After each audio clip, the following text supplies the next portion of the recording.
सुबह के 9:30 बज रहे हैं, लेकिन मैं जिस जगह पर मौजूद हूँ वहाँ पर अब तक सनराइज़ यानी सूर्योदय नहीं हुआ है। ये वो जगह है जहाँ पर जिस दिन हम आए थे यहाँ पर टेम्परेचर था -34 डिग्री सेल्सियस।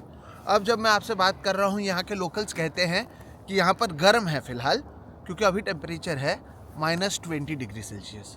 नमस्कार दोस्तों, और आप सभी का एक नए एपिसोड में बहुत बहुत स्वागत है। मेरा नाम है सुहित मिश्रा, और आज जैसे कि मैंने आपको पहले भी एक वीडियो में कहा था कि जहाँ पर मैं जा रहा हूँ वहाँ से एक अलग एपिसोड करूँगा, तो आज जहाँ पर मैं मौजूद हूँ मुझे लगा कि यहाँ पर लोग कैसे रहते हैं, यहाँ के हालात कैसे हैं, ये आपको बताना चाहिए। आज हम मौजूद हैं यूएसए के अलास्का के फेयरबैंक्स में। फेयरबैंक्स एक शहर है जो अलास्का में आता है, जो यूनाइटेड स्टेट्स ऑफ अमेरिका यानी अमेरिका का एक हिस्सा है। वहाँ पर हम मौजूद हैं। जैसे कि मैंने कहा, सुबह सुबह का समय है यहाँ पर, और हमें लगा था कि जहाँ पर सूरज देखने मिलेगा, उजाला होगा, लेकिन ठंड में यहाँ पर जो सूर्य है या सन है वो केवल 3 से 4 घंटों के लिए ही यहाँ पर रहता है। अब ये एक मेरे ठीक होटल के सामने की ये जगह है। आमतौर पर हमारे यहाँ पर कम से कम मुंबई में तो विंटर वंडरलैंड के नाम पर इस तरह से नकली बर्फ़ लगाया जाता है या ऐसे सजाया जाता है, लेकिन यहाँ पर आने के बाद असली तरीके से कैसे सारी चीज़ें होती है, कैसे दिखता है बर्फ़, ये समझ में आता है। अब ये जो मैं आपको आगे ले जा रहा हूँ, नीचे आप देख रहे हैं, यहाँ से मैं चलकर जा सकता हूँ। ये जो जगह है यहाँ पर, आप धीरे धीरे नीचे भी आऊँगा। देखिए बर्फ़ है, इसलिए स्लिप होने का डर रहता है, ऐसे में उसका भी ख्याल रखना पड़ता है। तो धीरे धीरे हम लोग नीचे आ रहे हैं। ये जो आप सामने देख रहे हैं, अब हालात ऐसे हैं कि इसके ऊपर से मैं चलकर जा सकता हूँ, लेकिन ये जो आप देख रहे हैं ये नीचे की तरफ, और यहाँ पर लिखा हुआ भी है, ये चेना रिवर है। और चेना रिवर यानी ये एक नदी है जो अब बर्फ़ में सूख चुकी है। यहाँ से वो देखिए ब्रिज भी बना हुआ है, और पूरी तरीके से जो नदी है ये यहाँ पर से जाती है आगे। चेना हॉट स्प्रिंग नाम की एक जगह है, वो भी बहुत मशहूर जगह है। यहाँ पर लिखा हुआ भी है कि 1967 में चेना रिवर में फ्लड भी आया था, यहाँ पर बाढ़ भी आ चुकी है, और यहाँ पर दिखाया भी है, उसके बारे में और भी जानकारी दी गई है। तो इस तरह के हालात हैं। हाई वाटर मार्क है 15 अगस्त 1967 में, यहाँ तक पानी था यहाँ पर। अब आप देखिए ये पूरी तरीके से जम चुका है। शायद गर्मी के समय में यहाँ पर फिर से इसी तरह के हालात हो। ये देखिए ये मेटल रेलिंग है, इसके हालात कैसे हैं। ये वीडियो केवल ये सारी चीज़ें दिखाने के लिए मैं नहीं कर रहा, ये इसलिए दिखाना ज़रूरी था ताकि आपको बताएं कि यहाँ पर भी लोग रहते हैं। अब मैं लगा लेता हूँ, सांस लेने में दिक्कत होती है। कुछ समय में ये जो मेरे आईब्रोज और आईलिड्स आप देख रहे हैं, इस पर भी बर्फ़ जमना शुरू हो जाएगा। तो यहाँ पर जब हम आए तो बहुत सारी चीज़ें पहली बार समझ में आई। जैसे कि यहाँ पर जब गाड़ियाँ चलाई जाती हैं तो गाड़ियों पर भी बर्फ़ जम जाता है। इसी के चलते यहाँ पर जो लोग हैं वो अपने गाड़ियों को रात को भी बंद नहीं करते हैं, क्योंकि अगर इंजन ठंडा हो गया तो उसे गर्म करने में बहुत परेशानी होती है। ये जो फेयरबैंक्स से अलास्का वाला इलाका है, ये यूएसए के लिए बहुत महत्वपूर्ण है। अमेरिका के लिए इसलिए भी महत्वपूर्ण है क्योंकि यहाँ पे से करीबन 1250 किलोमीटर की एक पाइपलाइन जाती है, जिसे अलास्कन पाइपलाइन कहते हैं। इसी के ज़रिए जो ऑयल है वो उसको यहाँ से अमेरिका यूज़ करता है। अमेरिका के अंदर पहली बार ऑयल यहाँ पर ही मिला था, और यहाँ से जो ऑयल है उसका इस्तेमाल वो करते हैं। अब ये देश है उसका बहुत इस्तेमाल किया जाता है। अब यहाँ पर लोग बहुत सारी चीज़ें करने के लिए तो है नहीं, तो रोज़गार क्या मिलेगा? तो टूरिज़्म एक बहुत बड़ा रोज़गार है। यहाँ पर एक बहुत ही अद्भुत चीज़ होती है जिसे कहा जाता है नॉर्दर्न लाइट्स। नॉर्दर्न लाइट्स रात के समय अंधेरे वाले इलाके में, अगर आप गूगल भी करेंगे तो हरे लाल रंग का होता है, उसको साइंटिफिक कई सारे नाम हैं, दिखने में अद्भुत होता है। तो लोग वहाँ पर ये करते हैं। एक और चीज़ है जो यहाँ पर होती है, उसे कहा जाता है डॉग स्लेडिंग। डॉग स्लेडिंग हमने भी किया था। यहाँ पर अलास्कन कुत्ते होते हैं, देश में भी आपने देखा होगा, इंडिया में भी होगा, लेकिन जो अलास्कन कुत्ते होते हैं, अलास्कन ब्रीड के जो डॉग्स होते हैं, उन्हें ठंड में रहना पसंद करते हैं वो, और उन्हें लेकर यहाँ पर रेस होते हैं। वहाँ पर जो अलास्कन कुत्ते होते हैं वो आपको लेकर स्लेड करते हैं, कई जगहों पर जाते हैं। हमने भी वो किया था, आपको दिखाते हैं। अलास्कन स्लेड जो डॉग्स हैं उनके साथ जो हमने स्लेड किया था, वहाँ पर मैंने क्या एक्सपीरियंस किया, देखिए। Ready? Five!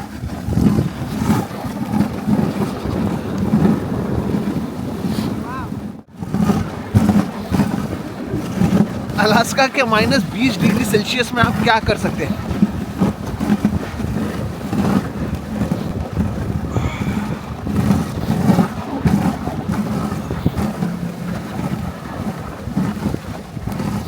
डॉग स्लेडिंग है ये, और आप देख सकते हैं ये सब अलास्कन हस्कीज हैं जो हमें अलास्का के जंगलों में ले जा रहे हैं। और आज यहाँ पर गर्म है।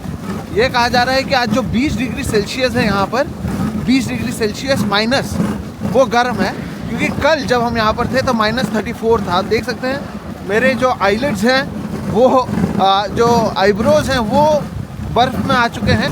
और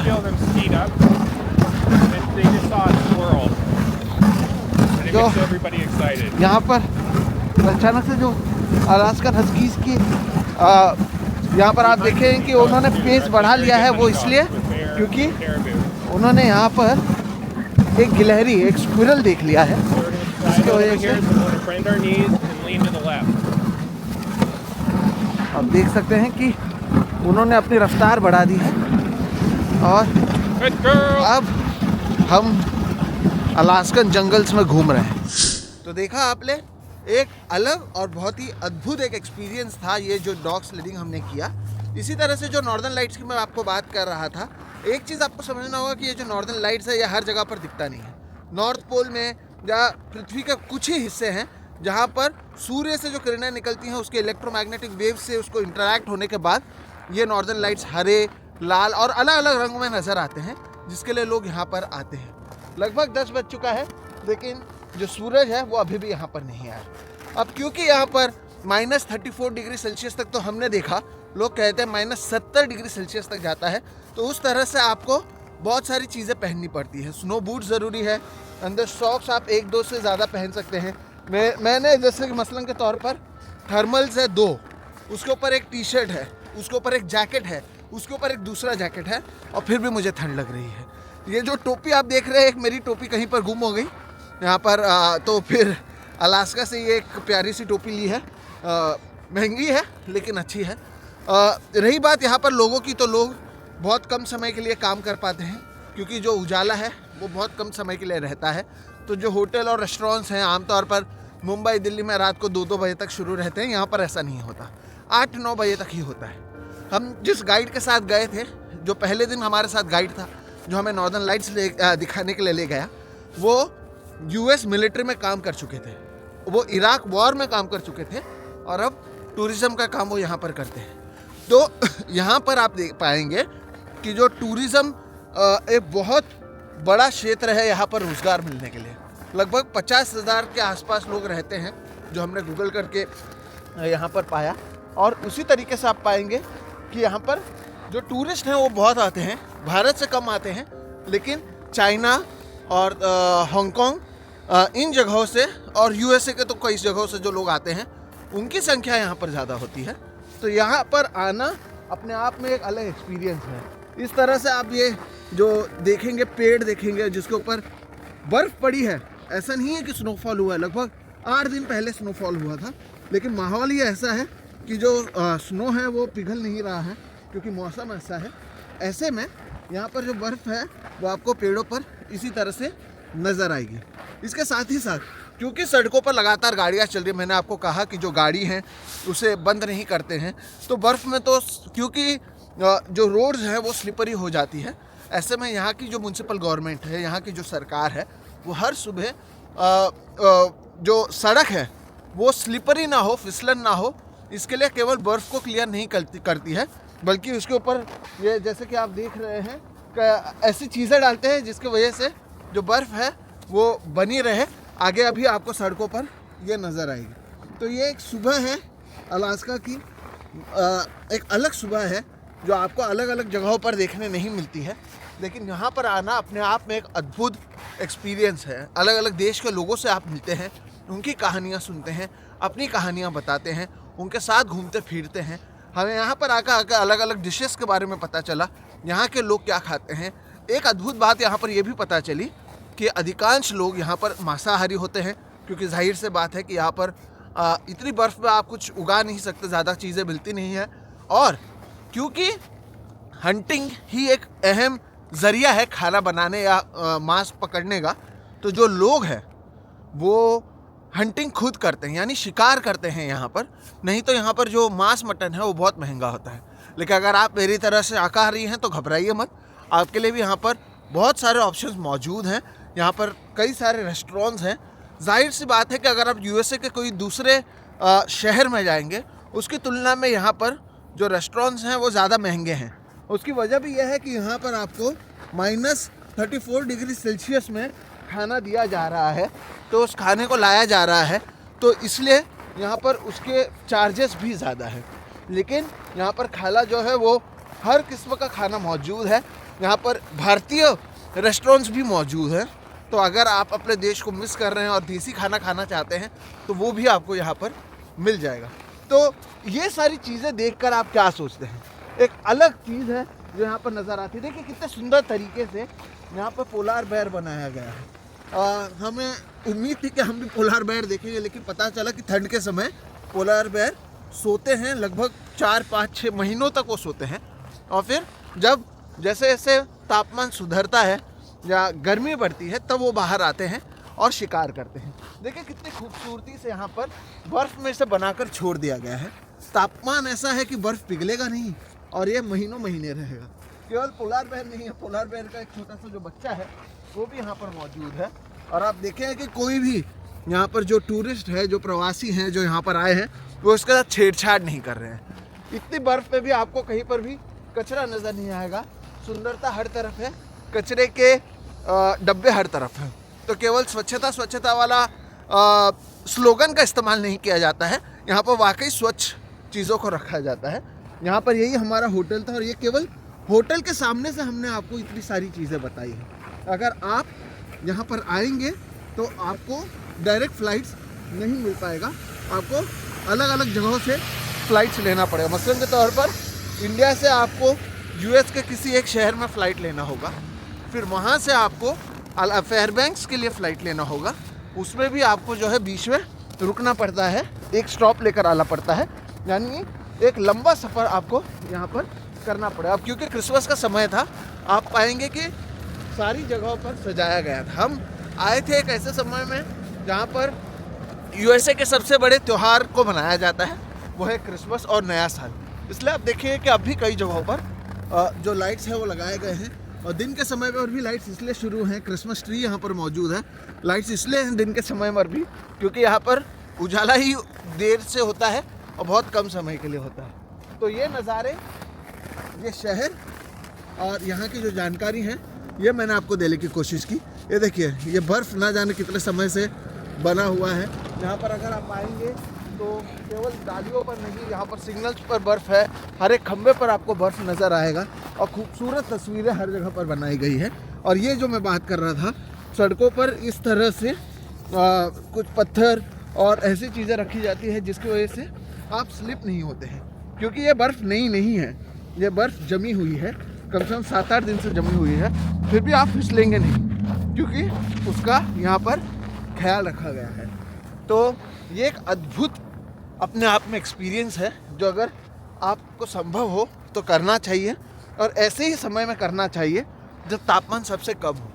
क्योंकि भारत में आपको कश्मीर जा सकते हैं, आप कई जगहों पर जा सकते हैं बर्फ़ के लिए, लेकिन ऐसा तापमान या ऐसे अनुभव आप नहीं देख पाएंगे जहाँ पर केवल 3-4 दिन के लिए या 3-4 घंटे के लिए ही जो सनराइज़ है वो 3-4 घंटों के लिए ही रहता है, जहाँ पर से आप नॉर्दर्न लाइट्स देख सकते हैं। ये दुनिया के कुछ ही जगहों पर मौजूद है। हमने भी साल भर पैसा जमा किया, इकट्ठा किया, बाहर खर्च कम किया ताकि ये कर सके, और आप लोगों को भी करना चाहिए। क्योंकि जब ज़्यादा से ज़्यादा आप प्रवास करेंगे और देश के बाहर प्रवास करेंगे तब आपको पता चलेगा कई चीज़ें। कि पहली चीज़ तो आपको पता चलेगी कि आपका देश का रुपया कितना कमज़ोर है। दूसरी चीज़ें पता चलेगी कि हम सुपर पावर की बात करते हैं, दुनिया कहाँ पर पहुँच चुका है। हम मंदिर मस्जिद के आगे बढ़ नहीं पा रहे हैं। दुनिया में डेवलपमेंट, टेक्नोलॉजी से लेकर तमाम चीज़ें की जा रही है।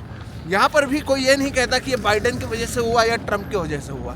देशभक्ति यहाँ पर भी है, लेकिन देश के नाम पर है, किसी एक शख्स के नाम पर नहीं। और एक चीज़ जो मुझे यूएस में देखने या समझने मिली वो ये है कि यहाँ पर इक्वालिटी है।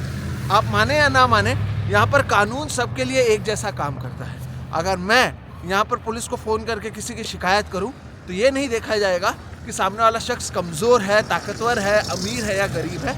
अगर उसने कुछ गलत किया है तो कार्रवाई की जाएगी। तो ये सारी चीज़ें आप तभी समझते हैं जब आप देश के बाहर अलग अलग जगहों पर जाते हैं। आपको समझ में आता है कि एम्प्लॉयमेंट अलग अलग जगहों पर भी कई भारतीय कर रहे हैं, कई अलग अलग देश के लोग कर रहे हैं। यहाँ पर भी भारत के लोग सिलिकॉन वैली में बहुत बड़े पैमाने पर मौजूद हैं। तो ऐसा नहीं है कि यहाँ पर भी भारत के लोग नहीं हैं, लेकिन यहाँ पर केवल वो लोग नहीं है कि सिर्फ मोदी के नाम पर यहाँ पर चीज़ें नहीं चलती। मैं इसे राजनीतिक नहीं बनाना चाहता, लेकिन एक एक्सपीरियंस के तौर पर आपको बताना चाहता हूँ कि समानता, करप्शन नहीं होना, कानून का पालन करना, ये बहुत महत्वपूर्ण है।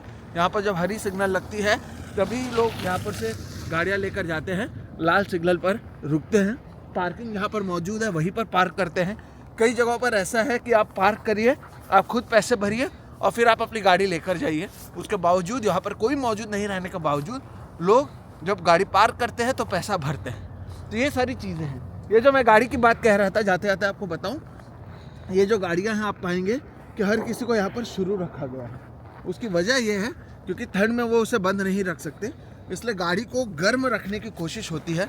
गाड़ी पर बर्फ़ जमता है लेकिन गाड़ियाँ लगातार चलती रहती हैं। और एक चीज़ यहाँ पर यह है, जो एक और सिस्टम है वो ये है कि लोग यहाँ पर गाड़ियों को 2-4 दिन के लिए ले लेते हैं, सेल्फ ड्राइव करते हैं, उसे रेंट पर लेते हैं।